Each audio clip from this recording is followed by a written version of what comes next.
चिंता ने चिता से मुस्कुराते हुए कहा, तुम मुर्दों को जलाती हो और मैं जिंदा इंसानों को। इस दुनिया में हर किसी को किसी न किसी चीज की चिंता जरूर होती है। अमीर को शान की, कायर को जान की, मुसाफिर को सामान की, बड़ों को सम्मान की, स्टूडेंट्स को इम्तिहान की और व्यापारी को नुकसान की। लेकिन क्या आपने कभी सोचा है कि अगर केवल चिंता करने से ही सारी समस्याओं का समाधान मिल जाता है तो ये चिंता बुरी चीज क्यों है? ये बुरी चीज इसलिए है क्योंकि इससे कोई समाधान नहीं मिलता, बल्कि आने वाले समय की बुरी कल्पना से आपके दिल में ये चिंता डर भर देती है। किसी ने क्या खूब कहा है, कष्ट उतना कष्टकारी नहीं होता जितनी उसकी चिंता कष्टकारी होती है। हमेशा ये बात याद रखिए, चिंता और तनाव पक्षियों की तरह होते हैं जिन्हें हम अपने आसपास उड़ने से रोक तो नहीं सकते, लेकिन अपने मन में घरौंदा बनाने से जरूर रोक सकते हैं। अरे इस बात की चिंता छोड़ो कि कौन तुम्हें दुख पहुंचाता है, कौन तुम्हें नफरत करता है, बल्कि इस बात पर ध्यान लगाओ कि कौन तुम्हें प्यार करता है और कौन तुम्हारा भला चाहता है। इस दुनिया की चिंता करना छोड़ दो। याद रखो, ये दुनिया बड़ी भुलक्कड़ है। जब तक आपसे मतलब निकल रहा है, ये केवल तब तक ही आपको याद रखेगी।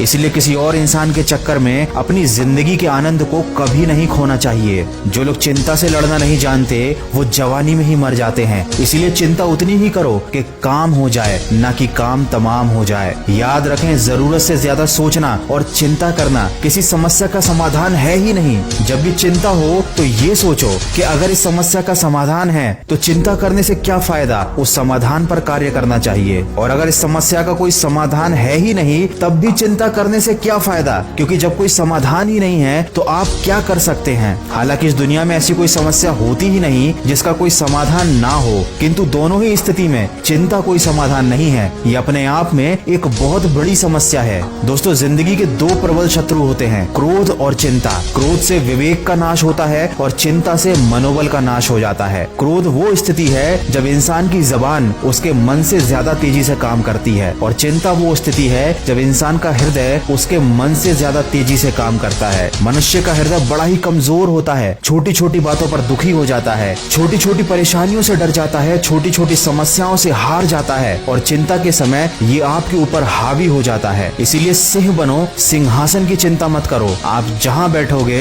वहीं सिंहासन बन जाएगा। आने वाले कल की चिंता नहीं, बल्कि उसके लिए उत्सुकता होनी चाहिए, क्योंकि चिंता करने वाला इंसान पल पल जलता है, पल पल मरता है। इसीलिए उन चीजों की चिंता करना छोड़ दो जो आपके वश में है ही नहीं। अरे क्यों चिंता करते हो अगर लोग तुमको समझ नहीं पाते? याद रखो, हर कोई इतना समझदार नहीं होता। क्यों चिंता करते हो अगर कोई तुम्हें छोड़कर चला गया? हर किसी की किस्मत में अच्छे लोग नहीं होते। क्यों चिंता करते हो अगर कोई तुम्हें नुकसान होने वाला है? याद रखो, आज नुकसान तो कल फायदा भी होगा। जिंदगी उतार चढ़ाव का नाम है। ज्यादा लालच ना करते हुए संतोष के साथ, समझदारी के साथ अगर आप जीवन व्यतीत करेंगे तो कोई भी परेशानी आपको विचलित नहीं कर पाएगी। किसी भी चीज को हद से ज्यादा प्रेम करोगे तो वो दुख ही देगी। इसलिए केवल अपने आप से प्रेम करो, चिंता करके अपने आप को खत्म मत करो। ये इंसान की फितरत ही अजीब है, उसे हमेशा गिला है कि उसे कम मिला है। अरे जरा नजर उठाकर देखो, जितना आपको मिला है उतना कितनों को मिला है। जिंदगी में थोड़ी नादानी भी जरूरी है, क्योंकि नादान इंसान ही जिंदगी का असली आनंद लेता है। जरूरत से ज्यादा होशियार इंसान हमेशा उलझा रहता है। दोस्तों, कोई हमारी थोड़ी सी तारीफ कर दे तो हम खुश हो जाते हैं, थोड़ी सी बुराई कर दे तो हमारे दिल पे ठेस लग जाती है। जिंदगी में कुछ अच्छा हो तो हम फूले नहीं समाते, जरा सा बुरा हो जाए तो हम चिंता में डूब जाते हैं। हमारा यही स्वभाव हमारी सबसे बड़ी कमी है। ऐसा ही कुछ हुआ मोहन के साथ, जिसकी सब तारीफ करते थे, लेकिन जब उसे एक दिन पता चला कि लोग उसकी पीठ पीछे बुराई करते थे तो वो चिंता में डूब गया। उसकी सारी खुशियां गम में बदल गईं। लेकिन आखिर मोहन उस चिंता से बाहर कैसे निकला,